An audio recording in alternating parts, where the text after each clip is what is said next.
Hello বন্ধুরা, তো তোমরা কেমন আছো? আশা করি খুব ভালো আছো, আর আমিও খুব ভালো আছি।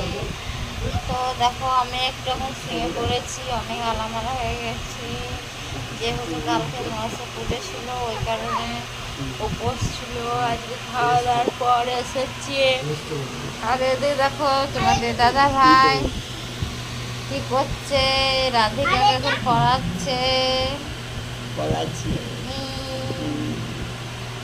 একবারে এসে আমরা দুজনে শুয়ে আছি, দেখো কি অবস্থা।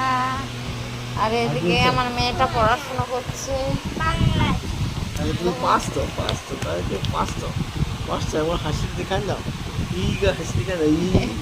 আর একটা কি লেখা আছে ওটা লিখে নাও।